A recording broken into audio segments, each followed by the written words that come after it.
All right. Welcome, everyone, to Real Sales Talk. This is a show for salespeople by real salespeople that have quotas, that sit in the seat and sell products and sell services and crush it. So if you're in sales, you're in business, you're definitely in the right place. My name is Sean. I'm one of your co-hosts, and we got Henry down bottom left, who is the other co-host for Real Sales Talk. And we got a really, really special guest. He's a friend of mine. I think we connected on Twitter. This is like incredible. Like all of our guests that we've had on this show so far, we've met through social media, which is incredible. So my friend, he is a businessman. He's a salesperson. He's an entrepreneur, and he runs his own business that caters to sales and marketing for the auto industry, auto dealerships. So Mat Koenig, thank you and welcome so much. Oh man, thank you. I'm so jacked up to be on the show. I am like, as you're introing me, I am pulling up like my Facebook feed one more time, sharing it so that it annoys the living hell out of my friends' timelines and they tune in because they need to be part of this, right? Everybody needs to learn more about being a kick-ass leader. Absolutely. Absolutely. Before we dive into the really, really good stuff, let's take care of a few housekeeping things. First off, for those that this is their first time on Blab, just a few things so you know how to navigate around. Bottom right is where you can find the comment section. Add your questions, add your comments, add your feedback. As we're dialoguing, love to see feedback in that little bottom right corner. So make sure you're adding that. If you want to share this, you can actually do that top left.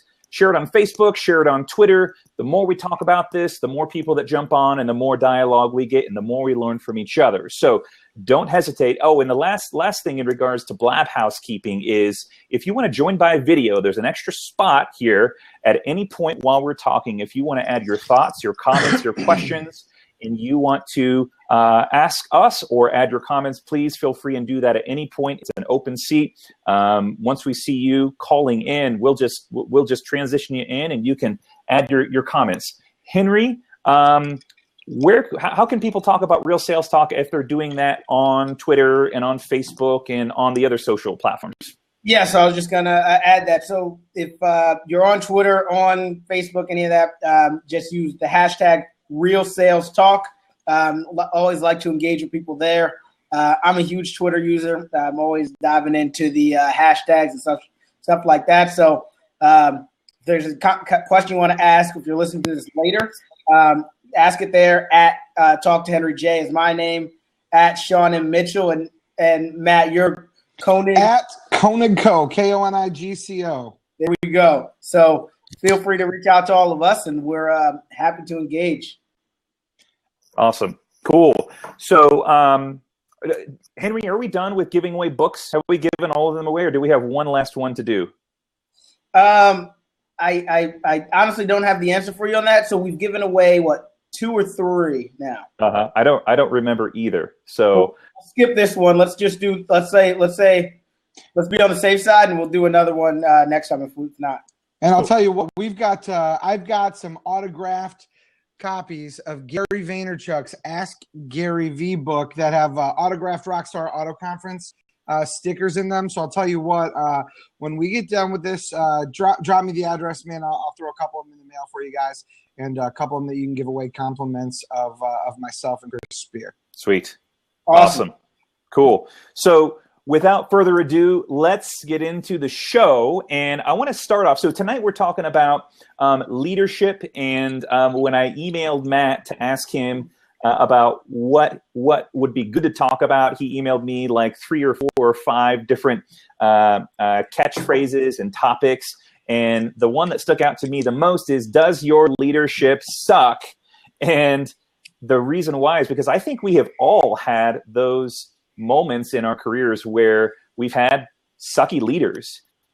And so, I know that I have some things, I can draw some from personal experience. And hopefully we can all at least look back on some moments where we've had some good leaders, and maybe some of us are lucky enough to have some great leaders. So, Matt, I want to kick it off with a question to you and start really basic here. How would you define leadership? I would define leadership this way. I would say you're not a leader unless people want to follow you. I mean, at the very core of everything. A leader isn't a leader if nobody wants to follow them, right? It's not allowed. You can tweet or Facebook or Instagram or Snap Story yourself to annoy the living piss out of everyone. People have to go, you know what? I want to follow that guy, or I want to follow that girl. That's where it begins. It's not really the core, but that's when someone gets recognized as a leader. I think that's where it is right there. Is when people say, hey, I want to follow this person. One of the things that stands out, and I mean, let's just jump into this. Why are there so many sucky leaders? Why does it seem so hard to be a great leader? That is the question. It shouldn't be, right? Like, it's funny that I'm so stoked that we're doing this because 5 days ago, no joke, and I just tweeted it, and I'm going to show the people on Blab, get the lighting right. 5 days ago, I tweeted out and I said, if I do a monthly webinar series, which topics would you prefer to see? And the choices I put were leadership closing, email prospecting, and closing phone leads. Here's what the results were. 43% said leadership. Now, my gut was going to be, everybody's going to go closing, but I'm really looking to see number 2 is, right? So tied for number 1 were leadership and email prospecting. Then closing was only 14%, and closing phone leads was 0, right? So here's the funny thing, man. Nearly a 50-50 split. People want to learn how to prospect, mostly probably salespeople that don't desire to be a leader. And then almost half of the human beings that responded said, man, leadership is what I want to learn.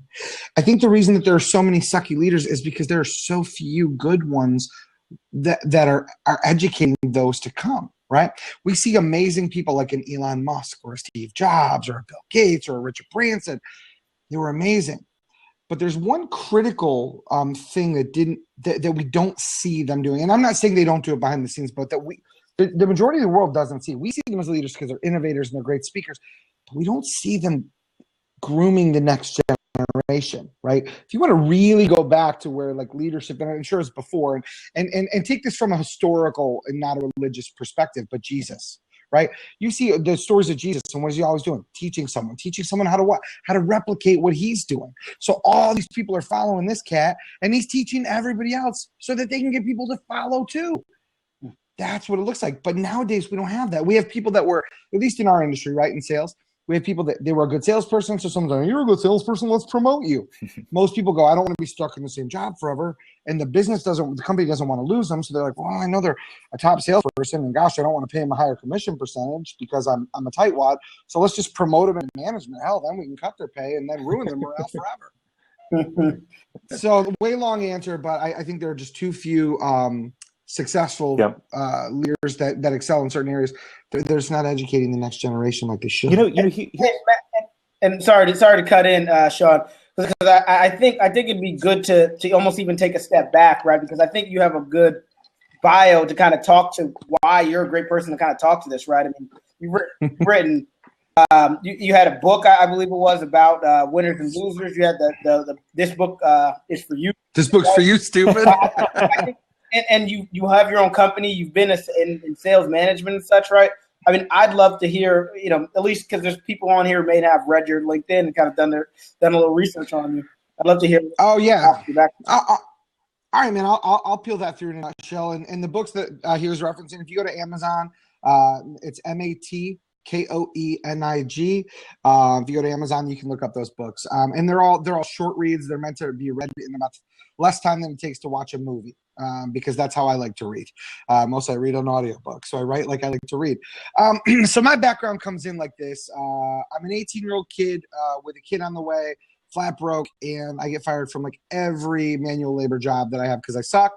And my dad smoked pot with a guy who was a finance manager at a car dealership. And he asked his buddy to do him a favor and get me an interview. I'm thinking I'm going to detail cars. Lo and behold, I get a job selling cars. And I'm all excited. You start Monday, and then when I start, there's 5 other guys that started the same day, right? We all get the same speech. There's the keys. There's the lot. Don't let anybody leave without talking to us, yada, yada, yada. And so I started my career in sales at 18 years old. And the first customer I get, I walk out. It's a guy and his kid. It's a black Chevy Cavalier 2-door 1994 model. I remember it like it was yesterday. And I said, hey, can I help you? And they said, nope. no, we're good. We're just looking. And I say, okay, well, here's my card. My name's Matt. I don't even think it was written on a business card, so we didn't have them yet. Hey, my name's Matt. Come in, if you need any help. I walk in. My manager asks why'd you leave your customer? You weak suck. Come on, drags me back out. He says a bunch of crap. They get in the car. I'm in the back seat. I'm always a chubby kid my whole life. So the fact kid gets in the back seat of the two-door Cavalier, and we go down the road. The whole time they're talking about how big of a jerk the guy is, right? Oh my God, we'll never buy a car here. I'm in the back seat, like shrinking. I go, when we get back, just pull off to the side of the store. I'll park the car. You guys can run for it. I am so sorry. And I walk in and he says, where's your customer? I'm like, dude, they hate you, man. And I'm an 18-year-old kid, so I don't even know how to communicate properly with an adult because I'm an idiot at that time. And I'm like, listen, man, they hate you. They're like talking bad about you. They're like, we're never going to buy a car here. So I'm like, well, no sense of prolonging the pain. I just told him to go home. And he's like, the next time you do that, you can get a box and go with them. Right. And I got that big lecture, right? Don't ever let anyone leave without talking to me. Get called a few names. 2 months in, I had no training, no guidance. I failed. Next dealership, similar story. No training, no guidance. I failed. Third dealership I get to after 8 hours of interviewing. I'm a 19-year-old kid at this time, and they had me shadow their top guy. And I had a willingness to learn, mostly because I was broke. I was sleeping on the floor. My son was a baby, so he had a crib and stuff. But his mom and we slept on like a blanket on the floor and had a blanket to cover up. But that was it. We were broke. We were eating ramen noodles and potatoes. We were like literally that broke. So I couldn't fail again. So I had finally had a spirit of geez, I gotta learn. I'm gonna die here, right? This kid's gonna starve to death. So thankfully that dealership turned me on to Grant Cardone training. And back then it was cassette tapes. For those of you that don't know, those are those things that look like they go in a cell phone holder. And they have like actual tape in them that plays sound. Amazing, that. I know it's a trip, right? I am getting that old.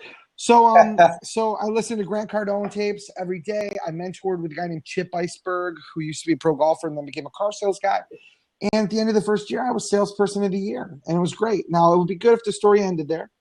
But like most salespeople, about a year in, I thought I was smarter than all my managers. And I went from being a 20-plus car guy down to like a 7-car guy.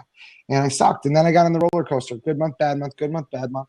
Till finally, I had a manager who cared enough. Bart Damron, he works at Sealy of Papa to this day as a general sales manager.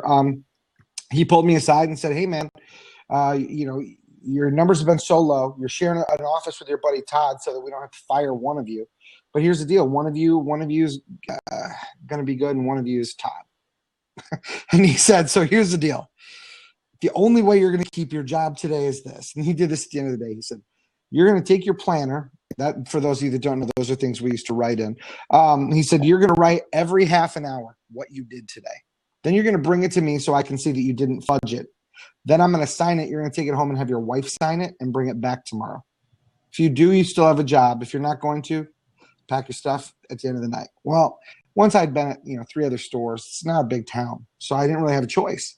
So I did that. I got yelled at home, blah, blah, blah. No wonder we're broke all the time. And it clicked, right? I realized, again, I needed to turn it up. Thankfully, my owner at that store invested over $500,000 in sales training with the Joe Verdi group back then, which some of it's dated now, but there were a lot of fundamental skills I learned. And then things just started to take off. Became a sales manager and went to leadership training, went to train your trainer training, and really learned how to serve my people. I learned that my job, was to serve them, not for them to serve me. And so after a dozen years in the automotive world, I went through management, new car, used car manager, finance manager. Then I was a sales trainer for the Harold Ziegler Auto Group, who's a large group in the Midwest. And then I decided to take a risk and do everything on my own. I was 29 and debt free and said, hey, I'm going to start a company because I want to go back in debt after I lose everything. So I started a couple companies. Lost a bunch of money, went back to work at a dealership, started another one, lost some money, did it 3 times. And then I switched to the vendor side and went to work at cars.com, fixed a market that was broken for them. Then I went to work and launched Edmunds.com's direct-to-dealer program for them. And took it from non-existent, and Auto Trader tried to help them and failed. And as a one-man band, just because I treated dealers like humans, I came in and we brought it to the point where we could hire 50 salespeople all over the country, fully staffed their management team.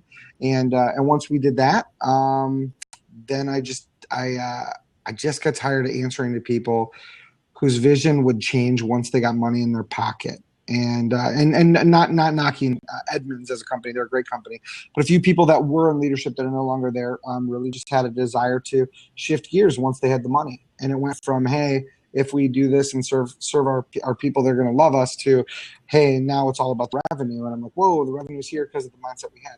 So then I just decided, screw it. I got enough money in the bank, not much, but I had like $3,000 in the bank because I spent every penny I had. A S600 Mercedes. I've always lived by the you can't take it with you mentality. So I ate out every night, partied like a rock star. I was sitting at a Culver's, and I was with my kids, and they wanted some ice cream. I said, text this code to this number, get an ice cream next time. They did it.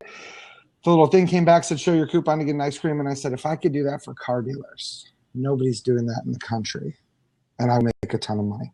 So that night I went and did some research, leased a $45 texting platform. So I didn't even have a company yet.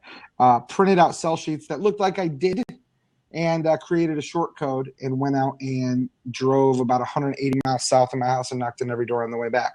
In the next 14 days, I brought on 22 clients and said, yep, guess it's a good idea. And then spent the money I made back into it and started doing something that no one was doing. Texting was around, but no one was utilizing it to generate leads like that. And so that's where things kicked off with my companies. And then I started hitting social hard, built a name, and now we innovated, and we're the first to do it in Spanish with websites. My man Sean connected us on some video email, and that's how we connected. But the rest, as they say, is history. Now we're we're the only company that's been written up 3 times in automotive news for being the first to ever do a Spanish automotive classified site, and we do Spanish websites for car dealers, and we do things a little differently, which we don't speak of on air about the creative things we do, because there are many people that are already trying to steal them and buy it, and we won't let them. But we've always been I've always been somebody that will take every dime I have and throw it into a risk, and that's probably why I'm very well known, but also not flying a jet like my friend Grant Cardone. Because I'm not, as P.D. Pablo said in the song Goodies, I ain't there yet, but I'm getting better at it. Yep. So there we go. Yep. You keep making P.D. Pablo references, you're good with me, my friend. Awesome. I like it. So I have a question for you on that, right? Because you obviously worked for many different leaders throughout that, probably interacted with a ton, right? Grant Cardone, you mentioned you listened to a lot of his stuff. I know you guys did the thing with Gary Vee. Throughout your life, like, can you point out certain maybe leaders that you gained stuff from, or things that you learned that you definitely didn't want to do through kind of interacting with these people? Yeah, I can. The first thing I can remember is Bart having me write that stuff down. I was like, holy crap, boy. I'm like, dude, I'm going to start crying. I'm a grown up here, but I'm going to cry. I was so broken down. I was like, dude, this is killing me. I don't want to do this. But in that moment, what I learned was you have to care more about the success of your people than they do for themselves, right? Listen, Bart knew I had it in me. Even when I would say probably even when I didn't believe in me, he believed, right? So he's like, listen, you're going to have to do this.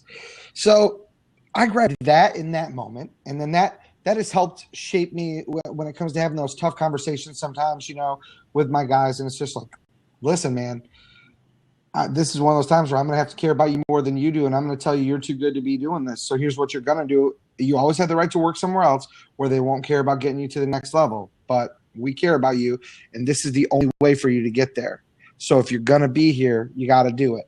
I'm fortunate because every single person that works in our company is a friend or family member. Everyone.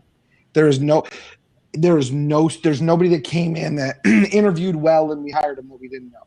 My son Cullen works on the phone, has been setting phone appointments for us. Josh used to be our bartender at our favorite bar that works with us. Therese, our office manager, is my business partner. Sister Chris, one of my best friends. Hell, he lives in my house, right? Mm-hmm. And Tim Bartholomew, one of my best friends and my business partner. So those are all the in-office people, and every one of us is a friend or family member, and we're all connected.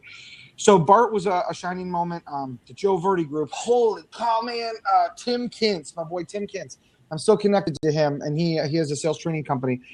Tim Kiss was one of the teachers. He and Doug Christensen at the leadership training, manager training for Joe Verdi. And those guys had the heart-to-heart meetings with me about one-on-ones with your people, how critical it is to make sure that daily you're connecting with them so that you know what's going on and you always have your finger on the pulse, but in a way that's to serve them, not to berate them.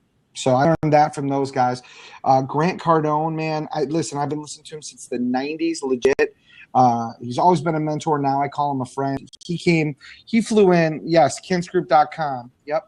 My man, Grant Cardone, he flew in from Miami to speak at the Rockstar Auto Conference. He brought Elena, he brought his daughters, and he charged us $0. And this was like a month or two ago, right? Yeah, it's the beginning of March, man. Grant, and obviously would have been willing to pay him. I mean, Jesus, the guy's a beast.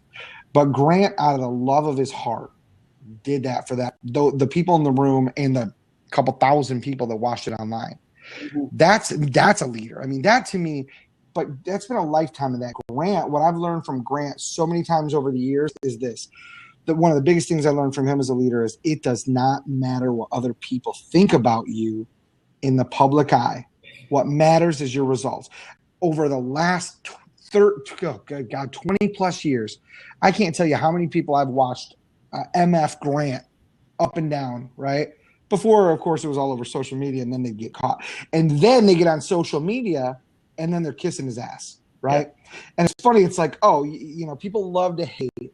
And there's a meme that I saw that said, right now people are whatever, but one day those same people are going to say, oh, I remember when I used to know him, right? Yeah. So I learned from Grant, you've always got already in your mind, be bigger than what your bank account says right now or what anybody else believes you are right now. And as a leader, you've got to be able to project that to your team.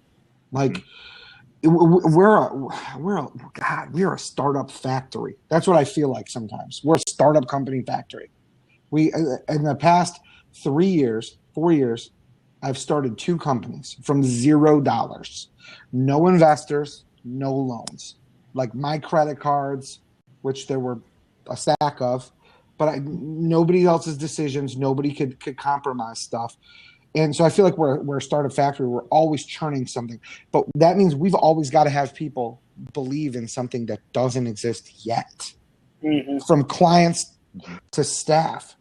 So I think I've learned that from Grant is, if you believe strong enough in something, then you'll be able to cast that vision to others. So throughout my lifetime, those are the things that I think I've picked up most from leadership. Bart, the Joe Verdi guys, Sean Gardner from the Joe Verdi group. When I went to Train Your Trainer, we all had to memorize basically stacks of stuff that we were going to each do like a 15-minute training session for the whole room the next day. And we're standing outside the doors, and he's like, okay, drop to the ground, do 10 push-ups. Right? And I'm like, I can do like 3, but I did it. Like, do 10 jumping jacks, run in place. And he's like, all right, stop. He's like, breathe. He goes, take a deep breath. I go, he kicks the door open and shoves me in the room. Here's 70 people, and I got to go out there with fire and start training them. And I learned in that moment that you have to be ready all the time to be on stage, no matter how many people. 2 people, 1,000 people. You've always got to be prepared. So that was a leadership moment, learning moment for me. So I just and Chris Spear, Chris isn't even on this. He said he was going to be. Where's he? Text him right now. He's actually working on it. I think he's wrapping up one of his properties that somebody's going to buy. But Chris Spear, I've learned leadership stuff from Chris, and a lot of people don't talk about learning from the people that work with them that aren't above them in the ownership hierarchy of a company. But Chris, every day he lives in my house. It's a decent sized house, but he's at the whole downstairs, and every single morning, like clockwork, I hear the booming from the downstairs, from Motivation Grid, right? We got Eric Thomas, Tony Robbins, usually not Gary Vee all the time. Gary's full of himself, but he's an awesome dude. But I mean, most of his stuff he's talking about application, not motivation, right? So, but some of the most motivating, pump you up stuff every single morning. That's how Chris's day begins. And one of the things that I've learned about him, about leadership and as a leader, is that it's never too late to go back to what the fundamentals are, right? Our attitudes always got to be on point, but you get to a point where you feel like, I'm here, I'm not here yet, but I'm here. So I stopped doing the basics. I don't do this every day. And Chris really reopened my eyes to that as a leader. So kudos to Speed. Absolutely. He's a good guy. And he actually, I think it was our very first episode, Henry, where he came on and shared his story. He shared his story about how he was working to leverage Gary Vee and Grant Cardone to both get into your auto conference. So I over the time period of, I don't know, when did we start connecting? Maybe in the summer of last year. I've grown a massive appreciation for Chris. So next question I've got for you, Matt, is let's say you're a young salesperson, you're doing great, you're meeting your quota, and you're thinking about leadership and that you want to someday be a leader. How can a young sales rep position him or herself to be in that role, or to be presented that role at some point down the line? Oh, man. The first thing I would tell you to do is ask yourself why you want to do it in the first place. And that's not a negative thing. That's are you really wired for it? One of the things I learned is I wasn't the best salesperson. I was decent. I did a good job, good repeat referrals, but I wasn't the best. When I was 19, I was at my one store at Salesperson of the Year, but I never did it again after that. But what I learned is that I wasn't wired to be the best salesperson. At that time in my life, I wasn't. And I think some of the very best salespeople I know are not wired to be a leader, and I'll explain why. And John Clevedesher, who, people say iron sharpens iron. Boy, did we not get along when I was at Cars.com. He was a VP of sales, not senior VP, Alex Vetter, but John Clevedesher. And boy, we butted heads all the time. And I wanted to be a regional manager for Cars. I was the top guy in the field in the country out of the Midwest. I was smashing the country. I'm like, I'm the guy. I've been in leadership roles before. You need to put me in a leadership role. You need me as a regional manager. And what John saw that I didn't was that everything I was talking about was me. It was all about me. And that's the thing. And he was like, no. And I'm going, good God, I can take a team and make them the best. What is wrong with you? And instead, he went to Dennis Galbraith and said, hey, he needs to be a sales training manager for the company. We need him with all of our people and all of our leaders. And I didn't see that at that time. And then by being in that role, I was able to make a bigger impact. Now, but I didn't have to do the daily management stuff. And at that time, I wasn't ready to. I wanted the spotlight. I was top salesperson. I liked being on stage. So when a salesperson thinks, I think I want to advance my career, first thing they have to realize is moving into a quote unquote leadership role is not always an advancement in your career. It's just a different role. But they have to first ask themselves, am I ready to become a servant? Because that's what you really have to do, right? If the answer to that is yes, then the best way to position themselves is to start learning from people that have been successful. I say read, but when I say read, I mean get audible.com and listen to audiobooks. Digest information any way you can. Yeah, I'm a big fan of, it's called Blinkist now. It's kind of like a bite-sized version of Audible. Blinkist does book summaries. It's like $50 a year. I have it on my phone. It's wicked awesome. Right now, I've got Influenced by Robert Cialdini, I think is how you say it. Yeah, I'm reading it now. I'm reading the book. I legit just got it. And it's really good because it's good for book summaries, gets you all dialed in. And then if it's really good and you want to deep dive, you can go get the whole book. But I would say if somebody wants to position themselves to be a leader, they better turn their ears on and start learning from the leaders that have come before them.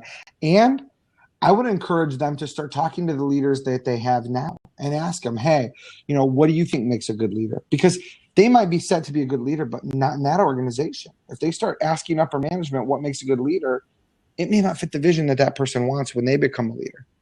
The next thing is this: write down everything that you don't want to be as a leader and do it, and don't throw that damn piece of paper away.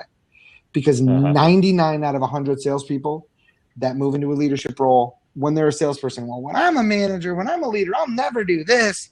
And then they become a leader and they don't know what to do. So what do? They replicate the stuff that they hate.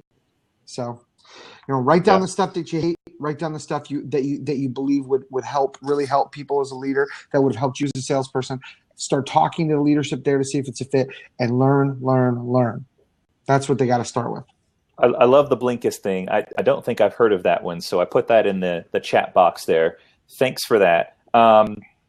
This brings up another question, because I at one point had a conversation with, so let me just kind of set the scene here. Was at a company, was one of the longest tenured sales reps there, top performing sales rep. For some reason, and I could never get an answer, and I asked several times, I was passed up. They ended up hiring in a VP of sales when I had been running the team as a team leader. So there was something there that maybe they saw or didn't see. So if I would have gone and asked, actually, I did ask this. I said, I really think that I can pass along my experience, expertise, and knowledge and make other salespeople successful. How can I do that? And essentially the answer was, I don't think you would be a good sales manager. So, when I think about asking those that are above me, in that particular scenario, I was getting some mixed messages for one, but I still feel like I've got the ability to look at big picture. I can look at granular and I can be ground level, but I can also look at big picture. I really care. I think that serving your salespeople is really, really important. So my question is, as I kind of talk through this, when you're in that sort of situation where you're up against that sort of adversity, you're getting some pushback on moving into a leadership role. What say you, Matt, on how to navigate those sensitive waters? I'll tell you, man. Two things. One, when I say ask those above you, let me make sure I clarify. That doesn't mean what they say is going to be right. The purpose for that exercise is twofold. Well, it's really onefold. It's to learn.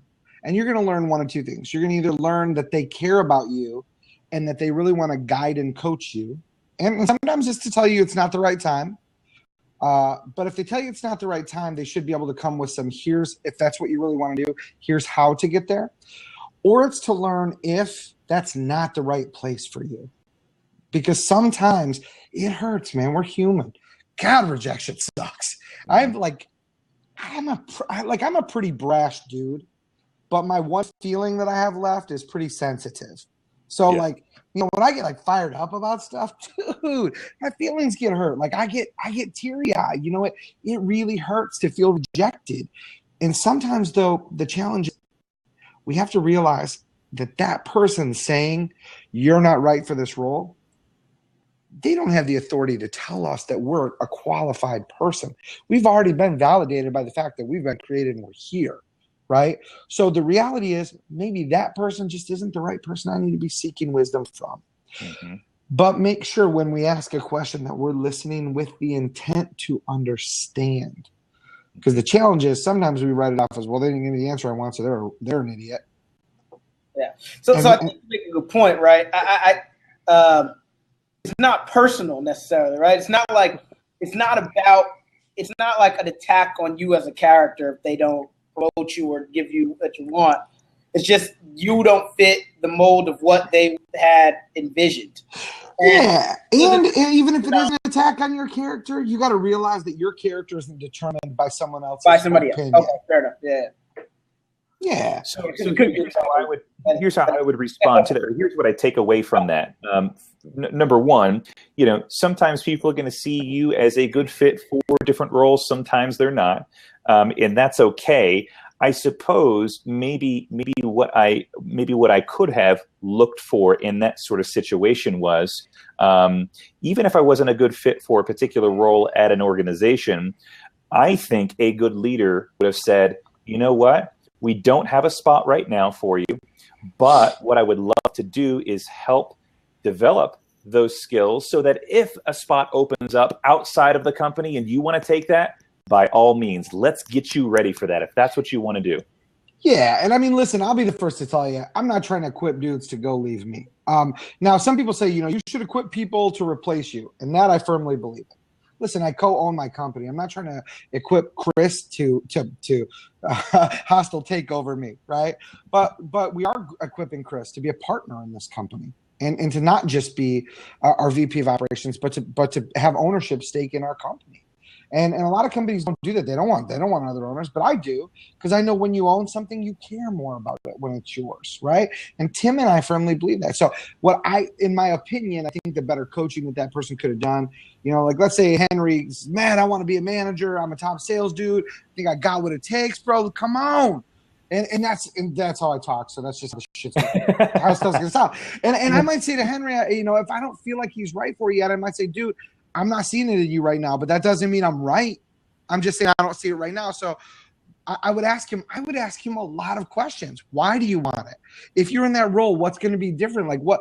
Because in your mind, something's not right for whoever's doing it, which is why you should. So what is it? What?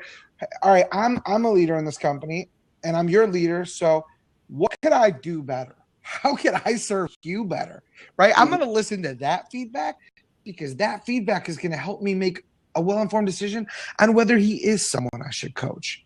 And if he's not, I'm going to be brutally honest, and not mean, but honest. I'm going to say, Henry, I don't see it in you, man. And that doesn't mean I'm right, but while I'm the leader here, I just, based on the way, where you're at now and the space you're in now and what you're talking about now, it doesn't seem like a good idea to invest time in equipping you for that, because I don't think you're going to stay. I don't think you're going to be here. And I could be wrong, but I'm not feeling it. And if some things change, then maybe I'd be definitely open to taking another look. But right now is not the right time, dude. And I would leave it at that. If I felt like there was opportunity, I'd say, hey, I think there's some opportunity. Here are the things that I want to see out of you before we can take any next steps, though. And I would throw something back to him, right?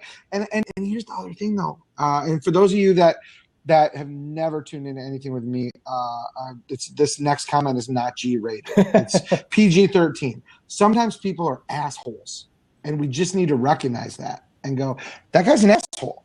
He is. Somehow he got in that role. He's an asshole. He's never going to care about me. He doesn't exist to serve me as his salesperson. So I need to educate myself and equip myself as best as possible outside of here, and keep my eyes open for the thing that fits my vision and my beliefs. Totally. I mean, so yeah, let's say you're a salesperson in that position where you do get that sort of candid feedback. Hey, I don't see that in you right now. I may be wrong, but I don't see that in you right now. It hurts. How does the salesperson stay motivated in that sort of situation? Because if they feel very strongly that they need something like that to keep them motivated, and they're getting that sort of feedback that they're not going to get that support. Right. I mean, if the boss man says, if the CEO says, I don't believe in that, and I'm not going to help equip you to get to that place that you really want to be, then the employee or the sales rep is going to leave anyway. So you might as well, in my opinion, equip them and do as much as you can to help build them up, so that if something comes outside, then great. Before I share my opinion, what were you going to say, Henry? Because I know you were about to say something on that. Because I agree. I agree with Sean a bit, right? If so, you said something at the end that turned me a bit. But at first, like, if you said, like, look, I don't think you got it. I think you're going to leave. Like, I'd be like, all right, yeah. Like, in my opinion, right, there's no point in selling somebody who's not looking to buy, right? True. But so if you're not looking to buy, it's like, there are thousands of other places that, maybe not thousands, right? But I have a criteria of what I want in a place, and there's some place that will have me in that position that I want. But you said something at the end, but you said, but if you did these things, then I'd be open to having that conversation. And I think that leaves the door open for, okay, let me go do these things that he said, and then if he still says no, then it may be another story, right? But like, I need some kind of at least trickle of water. Like, all right, he may let me drink, like, so that's kind of where if there was no trickle, I'm out. Now, both of you tapped on that, and if it's okay, I want to touch what you said and what you asked at the end, Sean, or what you said at the end. Henry, I agree. And here's the thing: if you don't feel like there's hope, right, then of course you're going to go. I never think a leader should give false hope, right? I don't think that they should. I think that's a horrible thing to do to somebody, to dangle them along so you can get more sales out of them and get, what you want, because that's their livelihood. That's their heart you're jacking with, right? But here's the thing. If you, in your heart of hearts, you truly feel you're called to be a leader, nothing's going to stop you from that, right? You're going to keep learning. You're going to keep investing in yourself. And when you do that, it will be seen. So nothing's going to stop you. If you truly feel that drive, it's going to shine through, and good people will see that. Now, the challenge is, and I'm going to go with what Sean said. The challenge is if you don't see hope for them, we'll equip them the best you can to send them out.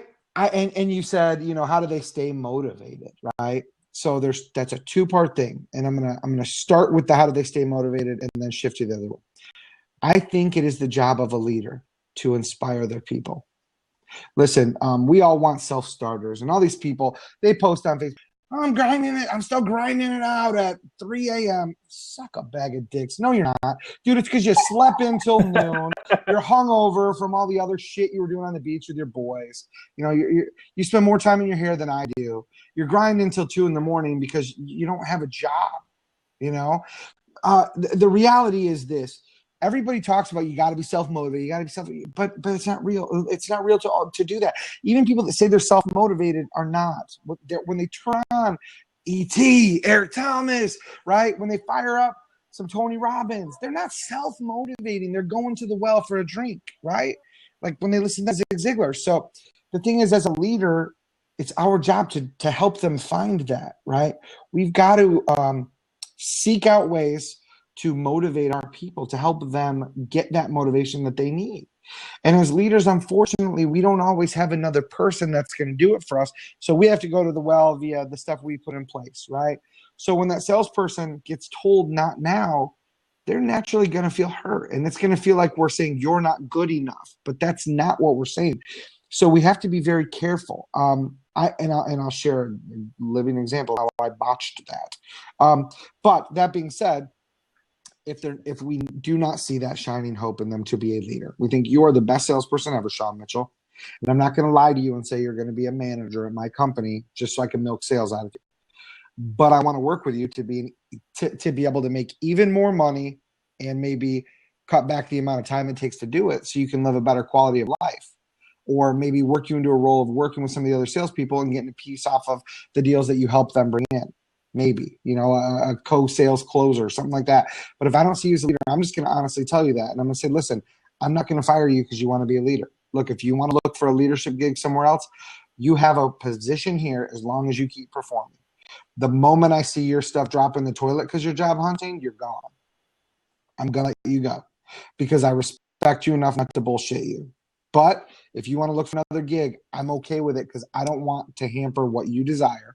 So you've got a job here as long as you keep performing. You got a job while you're looking for something else, dude. I don't want to lose you. I don't want to lose your sales.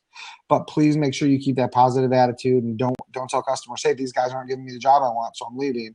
Because if you do that and I hear it, you're gone right then, and it's not nice, right? But I respect my people enough to be honest with them. Now here's where I dropped the ball. With my own son who works for me. Work hard, guys. From 20 years, Grant Cardone says, don't be a little bitch, right? We always say that to each other. And it's a shitty thing to say, really. But Tim and Chris and I, we always do that, right? Anytime somebody starts to complain, it's like, what? Don't be a little bitch, dude. What are you whining about? Come on. Where's the solution? So, my son calling, I realized, I'm like, hey, how's your, oh man, I got my teeth kicked in all day. Well, don't be a little bitch and whine about it, man. Tune it up. Fix it tomorrow. Didn't even think, he's 21, by the way. Didn't even think it was affecting him any different than us. Well, he came up one day. He'd sure appreciate me telling the story, but since it's not him in the wrong, me in the wrong, I think he'd be all right with it. So he came up one day and he said that, and I told him that. I'm like, don't be a little, whatever. And I could see his attitude just shifting bad. And we were having a sit-down meeting because his attitude was just really in the dumper. And I'm like, dude, what are you listening to every morning? Like, we're trying to coach you. We're trying to guide you. What can we do? Well, this.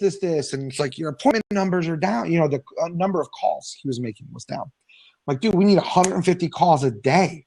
That phone's got to ring 150 times. So the 70-80 shit doesn't float. Come on. What is going on? well, I'm on the phone with these guys and they're putting me on hold forever. I'm like, have some self-respect, dude. If a guy's like, I'm going to put you on hold, say, no, you're not going to put me on hold. It takes 32 seconds to set an appointment. Is Tuesday or Wednesday better? Let's set it, and then I'll get off the phone. No, I'm going to hold on. And if a guy puts you on hold, 30 seconds, hang up on his ass. Because his time is no more valuable than yours. You're a human being. I don't give a flying shit if he owns a fucking Maserati in a mansion. His time is not any more valuable than yours. You could get hit by a bus when you leave tonight. You can't get this time back. That guy, if he's disrespecting you, I'm not saying tell him to fuck off. I'm saying hang up on him. Who cares? There are 40,000 more people you can call in this country, right? So he wasn't getting it. He wasn't getting it. And I just couldn't process it. And I got pissed. I felt like his attitude was in the shitter. And I was like, dude, you know what? Just go home. And congratulations. You got a vacation day tomorrow, too, for your shitty attitude. And if it's not fixed by Friday, stay home forever. Because I don't want it here. You're not going to bring that poison here and vomit all over everybody else.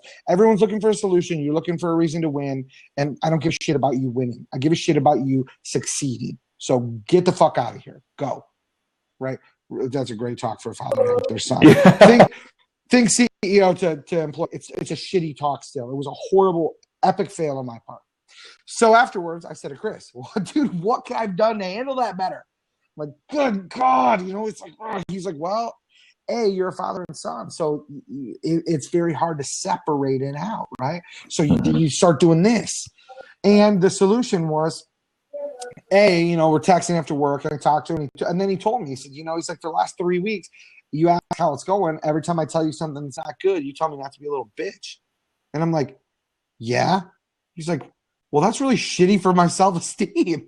I'm like, grow up, dude. I'm like, what the hell? That's how everybody talks. And I'm like, you don't come from our business. You're not, we're used to it, but it doesn't make it right. We're just used to it. So I had to as the leader of the company, I had to apologize. And not just to him directly. I had to apologize to him. I chose to apologize to him the next morning in our meeting in front of everybody because he deserved it. Like, my bad. I dropped the ball. I'm going to say my bad. I said, listen, yesterday, that was all my fault. My job is to help figure out a way to inspire you, not, get you to expire. And that was all on me. Totally my fault. Do I think you need to make some changes? Yes. But the way that went down, all me. Total fail. And how we fixed it, he doesn't report to me at all. No, Chris does. But all of our guys, they report to Chris. This detaches anything. If Colin's sick, if he calls in anything, it doesn't go to me. It goes to Chris. Chris is his guy. Chris is his boss. That way Chris can be a good servant leader, but not have the emotions of a dad to their son. Right? Yep. So even though I say we're all friends and family, and Chris is one of my best friends in the world. He is like family to me, but it's a different dynamic than with your own son. So we coach different, but we still rub it. You still rub it raw a little bit every now and then. But at the end of the day, as a good leader, you got to also know when you fail, and you got to be man or woman enough to just go to your people and say, I screwed up. 100%. 100%. For the people who are in a leadership position on this blab, and they're having some troubles motivating their team or individual sales reps, what's your advice to them, and how can they motivate their team to collectively reach a goal that they're that they're shooting for? I think first and foremost, they have to actually know their team and know what inspires them, right? And the only way to do that is to sit down and spend time with them and say, what do you want? What's your high? What gets you jacked up? What makes you happy, right? Because that's the end game. Those of you that listen to me on Periscope and stuff like that know that what I always talk about is the end result of anything is happiness, right? That's why we do it all. Money buys us stuff. Stuff makes us happy. Money makes our kids smile. When they smile, we're happy. So the first thing we got to do is sit down with our salespeople and ask them what drives them. And now the first answers that they're going to give us are what they think we want to hear. So we need to ask it over and over and over and find out, learn. Is it they've wanted to take their wife to Hawaii for 20 years and have never been able to afford to. And if they could do that, it would make their wife's dream come true, and that would make them happy. Whatever. Then when we look at our collective goal, right, we need to look at every single thing that our people want and need and desire. help them frame in a plan to get it, and then go, okay, what do you need to sell, Sean Mitchell, to accomplish that goal? What do you need to sell, Henry Johnson, to accomplish that goal? Now, if I have a sales team of 10 and I look at what their dreams are and their goals and their desires, good chance that all the stuff they want to accomplish is going to actually probably be much larger than the goal I needed anyway. But if it's not, I need to look and see, are my goals even realistic, right? Problem is, a lot of times we go, okay, we sell 80 cars a month, but we need to be at 300. All right, Sean, you've been selling 10 cars for me. I need 15 out of you. How in the name of God is this guy going to have a 50% improvement for no reason? So the second thing we got to do once we find out what our wants, needs, and desires are is we have to not set goals at all for 90 days. Now, this is probably going to make a lot of leaders think that I'm batshit crazy. But I'm going to tell you, for 90 days, don't set a goal. Track everything. And here's the everything you got to track. The amount of people that they shake, I'll call them handshakes, right? The amount of people that they open a conversation with, the amount of people that they get to actually present the product to, the amount of people that say yes to the product, and the amount of people that take the product home, right? So handshakes to presentations to putting them on paper. Sorry, that was the third thing. How many people are they shaking hands with? How many are they demoing a product? How many are they writing up, like giving a proposal to? How many positive proposals come back, and how many actually close? 5 areas, not rocket science. Track that for 90 days, and you'll see where the gaps are. But what you'll also see is which actions lead to which results. So here's what I know. I can say to a medical certainty, for every 10 people that you meet, Sean Mitchell, you sell 1 car. All right, 2 cars. So here's how this works. You talk to 10, you take 8 on a test drive, you put 4 on paper, and you sell 2, and everyone you sell takes it home. So I know, okay, for every 10 handshakes Sean has, he sells 2 cars. So one way I can get you from 2 to 3 is to get you to shake 15 hands, right? Or if I go, okay, for every 8 product presentations, you sell 2 cars.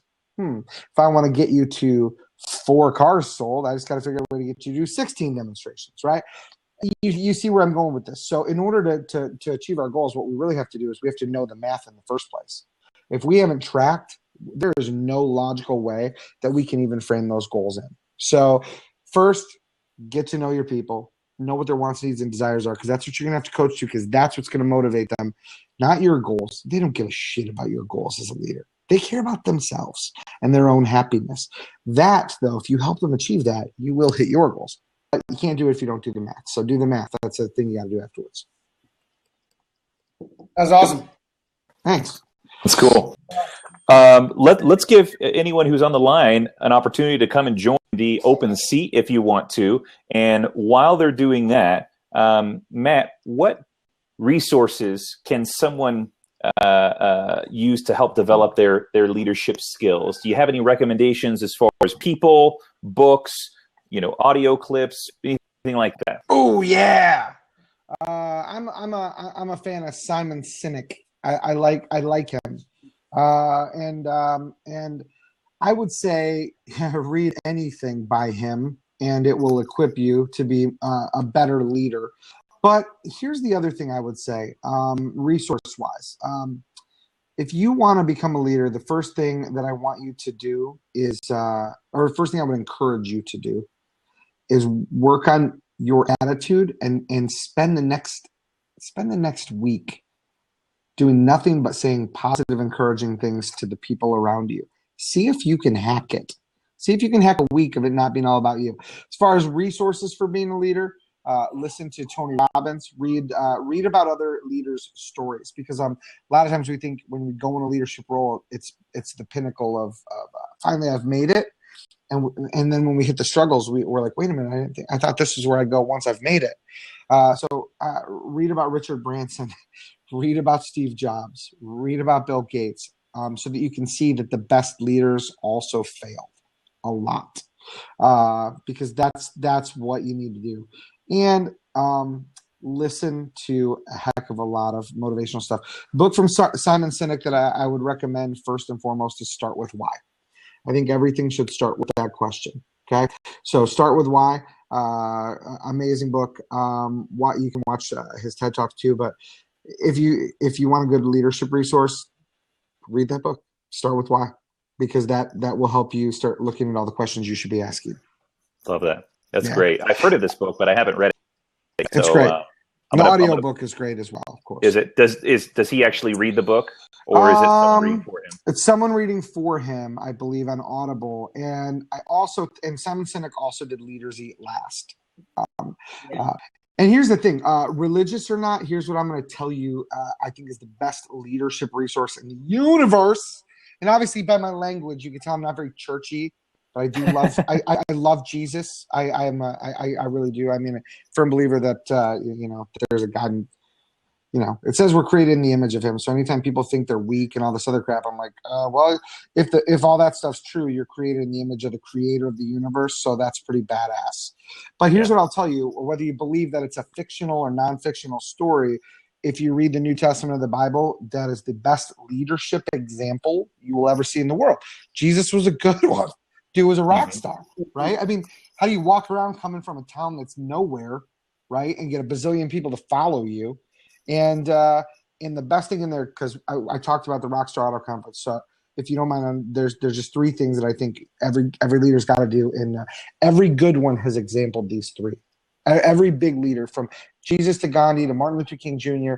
to Steve Jobs to Richard Branson, the best leaders in the universe do three things. One, they aspire to inspire. They're always looking to inspire people to reach the pinnacle of their greatness. Two, they listen with the intent to understand. They listen to the people in front of them. They listen to the people behind them, right? Because you can't just grow from the people that came before you. There are innovators that are right there over our shoulder. We just need to turn around and listen. Last but certainly not least, sorry, my phone lit up. I just want to make sure it wasn't about the blab. Last but certainly not least, wash feet. Wash your people's feet. Serve them. That's it. You do those three things well, and you will be the absolute best of the best, and you will leave a leadership legacy like no other if you just embrace those three. Absolutely love it. I think it's great. It's true. It's forever will be true as well. It's not like it's going to go out of style, right? There are some like sales techniques and leadership techniques that are in style and out of style. Those things will forever be true. 100%. For sure, man. For sure. Thank you so much for being on. It means the world to me as a friend and as someone who I've got I would consider you a friend. So thank you so much for taking time out of your evening. Where can people find you? For those that are watching this live and watching the replay, how can they get in touch with you? On Twitter at Konigco, Konigco. Twitter, I love Twitter. I love the medium, but according to Gary Vee, Twitter sucks because it's way too broad. But the other way is on Facebook. Well, Periscope also same thing at Konigco. But Facebook, I love Chris Spear. Chris Spear created my Facebook page and the public figure page, and it's man, you just sound arrogant saying it. Facebook.com/best public speaker. So if you go there, you can search me on Facebook, MatKoenig. If you connect with me on the public speaker page, that's the best way, because I'm truly trying to embrace Facebook as a medium to connect with people I know, which, by the way, I connected with you on there, Henry. I sent you a friend request, I think, yesterday. Yeah. That makes it real. You know that, right? It does. It does. Well, that's what I'm trying to actually make it, and I'm trying to trim down the people that I've never interacted with, don't know, or don't see as somebody I can make money on, and move everybody else over to be on the public figure page so I can do more interaction there, business motivation and training wise, and keep the personal stuff personal. So hook up with me on Facebook, MatKoenig. I would tell you to go to my website, but I hated the theme. It was so slow that I crushed it. Uploaded another one on WordPress, but in 2 weeks, you'll go to matkoenig.com again, and it won't suck. Right now, it's just an ugly theme. So if you've got dealerships that are watching this show and they're liking what you're smoking, how can they? You're open to be hired, and how can they do that if they want to hire you? Yeah. So that's a great question. So I do a lot of speaking stuff at different events like Digital Dealer, NADA, and stuff like that. That doesn't cost you anything to come see me. If you want me to come in and see your dealership, you're welcome to drop me an email. talk about what you want. We'll put together a quote. But if you think it's going to be cheap, you might as well save the email, because when I make you a lot of money, I don't do it for free. I might be nice, but I'm no Mother Teresa. You can email Matt, M-A-T, at konig.co, and not just dealerships. Listen, every company sells a product. Just because I spend a lot of time in automotive, Cars.com just sold for $2 billion, and I groomed their team for years. So, I mean, let's not kid ourselves. The fundamental core principles are the same. So whatever company you're at, I can help. And if you're offended by all the ink and things like that, you better like money more than you hate tattoos. That's what I can say. MAT@konig.co. Reach out to me, or you can reach out to me through Twitter, Facebook, any of the social mediums. I will reply. Nobody manages those for me. I actually reply to you. So. Awesome. Cool. So thanks again, Matt. I want to tease out our next episode. We're going to have David Villa actually on the show next week, next Tuesday, 9 p.m. Eastern. He's going to be talking about sales and how to be a sales rock star. So, Henry, any closing thoughts or comments? No, nothing in particular. I think the main things I wanted to rehash is let's all connect on social, right? I think Twitter. So yeah, Gary Vee talks about it's very broad, but I think it's the best place to kind of have conversations. So at Talk to Henry J, at Koenig Co, Konig Co, and at Sean M Mitchell on the Twitters, and then hashtag Real Sales Talk as well. So connect with us. We'd love to chat. Absolutely, man. Thank you guys so much. I really appreciate you having me on the show. Thank you very much for that. What a really great opportunity. So I really appreciate both of you. Henry, good to meet you in person, bro. Sean, great to see you again, my friend. I really appreciate it. So thank you both very much for that. Kindred hearts for sure, and we'll have you back on the show again sometime very soon. So thanks for your time, and we'll connect online. Sounds good. Have a great night, guys. Have a good one. See ya.